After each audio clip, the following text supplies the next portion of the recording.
inonzi two Kims eyo MK.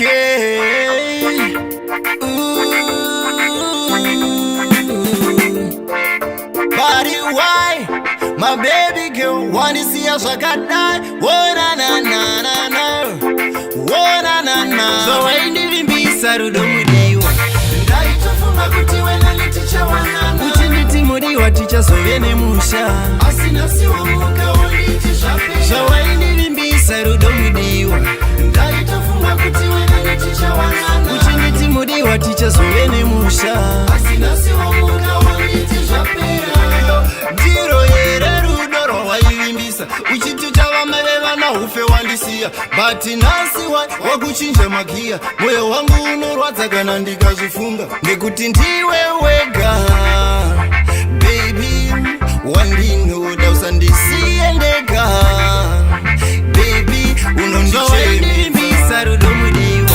Ndaitofunga kuti wena netichawanana. Uchinditi mudiwa tichazove nemusha, asina siwo muka wonditi zvapera. Zvawaindivimbisa rudo mudiwa, ndaitofunga kuti wena netichawanana. Uchinditi mudiwa tichazove nemusha, asina siwo muka wonditi zvapera. Ndinganekati kana ndichinge ndatadza nditaurire, nguva ichiripo ruregerero ndikumbire. Vanotaura nezvedu usavaterere, vanoita kuti rudo rwedu ruparare. But why my baby girl wanna see us zvakadai. Oh nana, oh zvinoita rudo ndochema. Zvawaindivimbisa rudo mudiwa, ndaitofunga kuti wena netichawanana. Uchinditi mudiwa tichazove nemusha, asina siwo muka wonditi zvapera. Zvawaindivimbisa rudo mudiwa, ndaitofunga kuti wena netichawanana. Uchinditi mudiwa tichazove nemusha, asina siwo muka wonditi zvapera.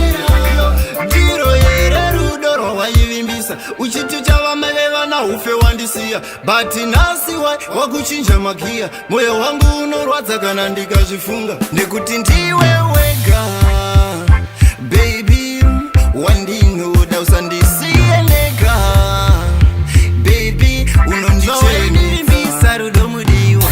Ndaitofunga kuti wena netichawanana. Uchinditi mudiwa tichazove nemusha, asina siwo muka wonditi zvapera. Zvawaindivimbisa rudo mudiwa, ndaitofunga kuti wena netichawanana. Uchinditi mudiwa tichazove nemusha, asina siwo muka wonditi zvapera. Zvawaindivimbisa rudo mudiwa, ndaitofunga kuti wena netichawanana. Uchinditi mudiwa tichazove nemusha, asina siwo muka wonditi zvapera. Zvawaindivimbisa rudo mudiwa, ndaitofunga kuti wena netichawanana. Uchinditi mudiwa tichazove nemusha, asina siwo muka